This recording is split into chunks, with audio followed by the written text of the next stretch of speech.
Kata Aisyah radhiyallahu anha ditanya, maka Rasulullah sallam yasna'u fi baitihi. Apa sih yang dikerjakan Nabi di rumahnya? Apa kata Aisyah? Kana yuraqqi'us thawb. Rasulullah sallam dulu menambal apa? Baju, kain jadi baju. Subhanallah. Demikian juga Rasulullah sallam meninggal fi kisa'in mulabbat. Rasulullah sallam meninggal dengan ada kain yang mulabbat, yaitu ditambal-tambal. Tambal sehingga bisa dipakai, tambal sini, tambal sini, tambal sini. Abu Utsman An-Nahdi berkata, "Ra'aitu Umar bin Khattab yatufu bil bait." Aku melihat Umar bin Khattab.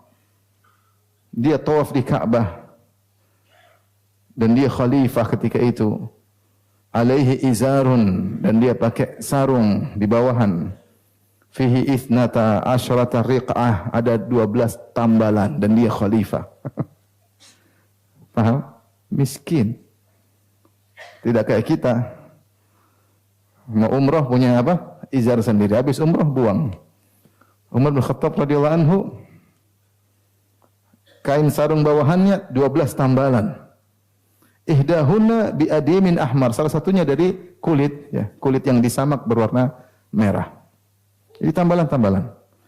Jadi mereka dulu para sahabat, mereka nambal tuh karena terpaksa, paham? Daripada kain mungkin tidak cukup, ada yang robek ditambal, ada yang robek ditambal.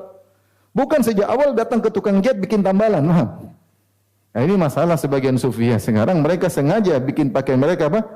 Tambalan-tambalan. Ada sebenarnya di internet gambar mereka. Jadi mereka baju mereka merah, kuning, hijau, warna kuning, hijau, kemudian warna-warni, sini tambal-tambal, ada berapa tambalan, tambalannya pakai ijazah. Kemudian mereka kumpul satu grup sufiah tambalan-tambalan.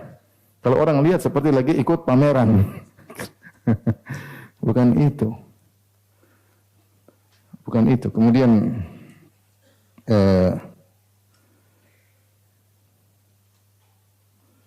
pakai begitu untuk menunjukkan kami kaum sufiah, khawatirnya malah riya, ya. Karena itu tidak pernah disunahkan oleh Nabi sallallahu alaihi wasallam. Tidak disunahkan oleh Nabi sallallahu alaihi wasallam. Sama seperti sufah. Bukan Rasulullah SAW suruh tinggal di sufah. Sufah itu kenapa dulu sahabat tinggal di sufah? Karena mereka enggak ada tempat tinggal. Enggak ada tempat tinggal, enggak ada tempat numpang. Ketika mereka sudah mulai makmur, mereka tinggalkan semua. Tidak ada lagi tinggal di sufah. Itu kebutuhan. Jangan dijadikan itu adalah sarana untuk apa? Ibadah. Ya. Oleh karenanya kalau dahulu para sahabat sengaja pakai baju tambal-tambal karena enggak ada baju, ini kaum sufiah, sebagian kaum sufiah zaman sekarang malah sengaja menambal baju dari pertama, padahal tidak dibutuhkan, hanya sekedar model. Baik, jadi ada kelompok sufiah yang mulai sibuk dengan ciri khas sufiah. Namanya sufi harus pakai baju seperti itu. Baik, namanya sufi ada sama itu dengar nasyid-nasyid. Kadang-kadang pakai alat musik, itu namanya sufi yang menyenangkan sufi, ya. Nyanyi-nyanyi melulu, yang tidak pernah diajarkan oleh Nabi. Nabi memang kerjanya nyanyi-nyanyi melulu. Nabi kumpul-kumpul nyanyi-nyanyi melulu. Tidak, itu yang pertama menciptakan sufiyah.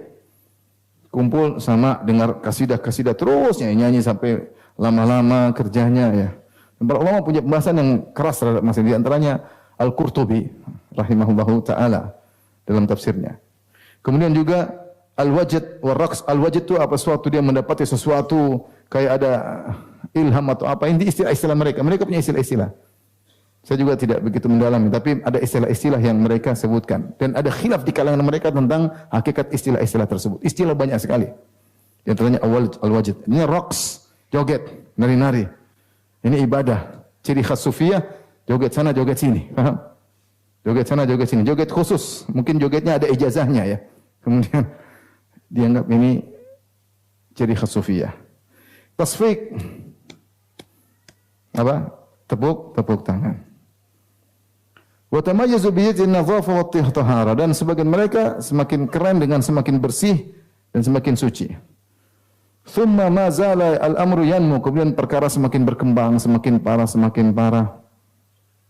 Wal asyakhu yad'una lahum awda'an wa yatakallamu fi waqi'atihim.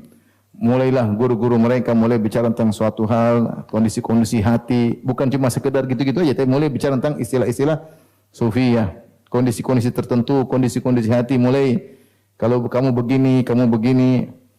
Yattafiqu wa yattafiqu ba'dhum 'anil ulama, dan semakin parah ternyata mereka jauh dari para ulama. bagaimana mau ditegur? Bagaimana mereka mau tahu mana yang benar, mana yang salah jika mereka jauh dari ulama? Bal ru'yatuhum ma hum fihi awfa al-ulumi hatta sammauhu al-ilm al-batin. Bahkan mereka menganggap mereka lebih hebat daripada para ulama. Karena ulama hanya belajar ilmu zahir, adapun mereka punya ilmu batin. Wa ja'alu ilmu syariah ilmu zahir, sehingga mereka mengatakan ilmu syariah ilmu zahir. Ini maksudnya Ibnu Jauzi menyebut tentang perkembangan sufiyah, tidak seperti zaman awal yang intinya zuhud kepada dunia, berusaha berakhlak mulia. Sekarang berkembang dan aneh-aneh, mau joget lah, inilah, dengar kasidah lah, kemudian mulai mendapati inilah macam-macam lah, gerakan-gerakan yang aneh-aneh. Berikutnya beliau menyebutkan yang keempat, ya. Wa minhum man kharaja bihil ju'u ila al-khayalatil fasidah. Di antara mereka ada yang saking laparnya, sengaja lapar, melaparkan diri sampai akhirnya tidak stabil akalnya sehingga muncullah khayalan-khayalan yang aneh-aneh. Fada'a ishkal haqqi wal hayaman fihi. Kemudian dia mengaku bahwasanya dia rindu kepada Allah karena ada khayalan.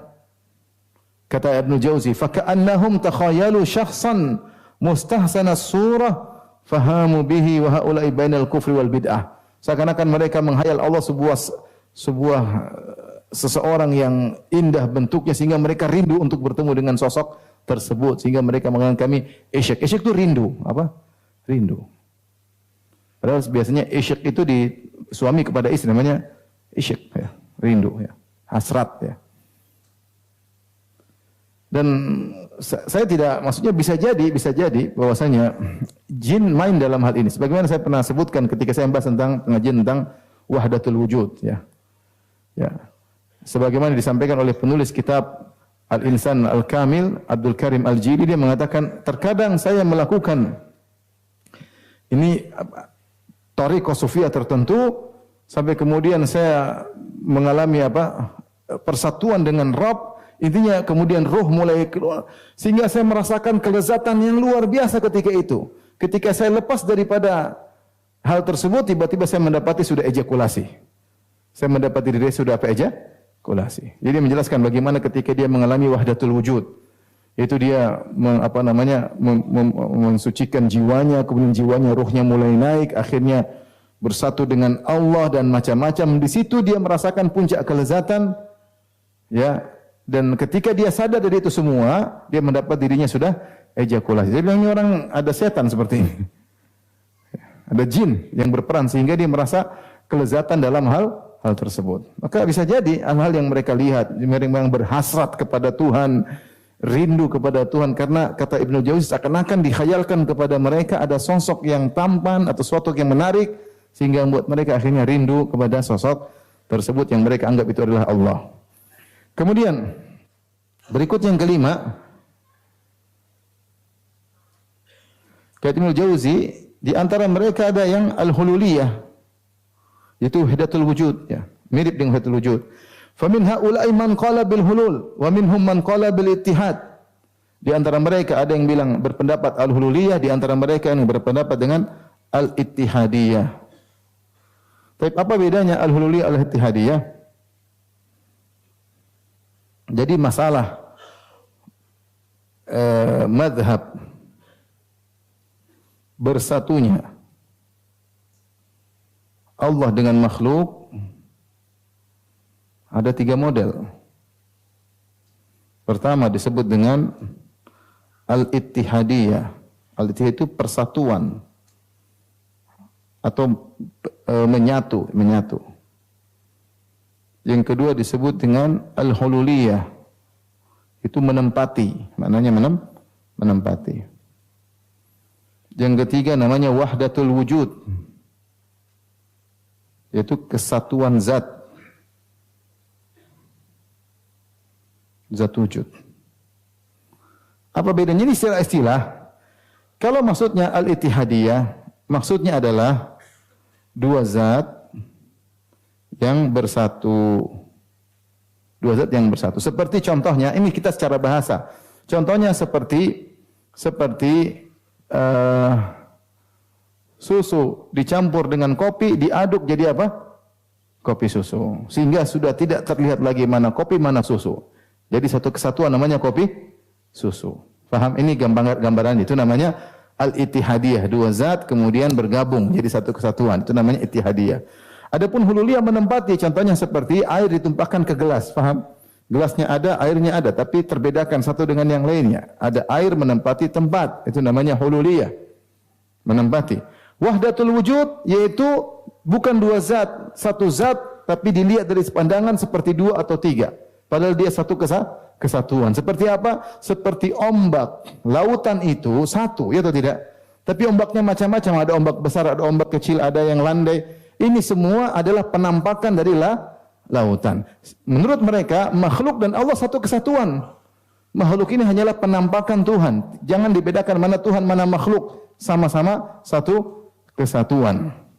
Namun enggak ada yang bisa lihat satu kesatuan ini kecuali orang yang ahli. Orang yang ahli, yang melalui latihan-latihan tertentu. Ini semua kekufuran. Ini semua apa? Kekufuran. Maka khilaflah kaum Nasara juga masalah ini. Mereka khilaf. Apakah Allah dialah Isa itu sendiri? Ataukah Allah menempati Isa? Ataukah Allah menyatu dengan Isa? Maka muncul madhab di kalangan kaum Nasara terkait dengan istilah-istilah yang juga muncul di kalangan kaum muslimin. Bagaimana tentang Allah dengan makhluk? Maka ada tiga istilah secara total. Secara sederhana ada tiga istilah. Maka Ibnu Jauzi mengatakan, setelah itu maka berkembanglah mereka. Ya. Atau ini ada 4 ya, saya lupa ya. Bentar. Ada 4 kerusakan, bukan 5. Kemudian beliau berkata, dari 4 ini maka muncullah akidah-akidah yang menyimpang. Tsumma tasya'abat bi aqwamin minhumut turuq. Setelah itu 4 model tipuan iblis ini kepada kaum Sufiyah, kemudian muncullah tarekat yang banyak. Fafasadat aqaiduhum, maka rusaklah akidah mereka.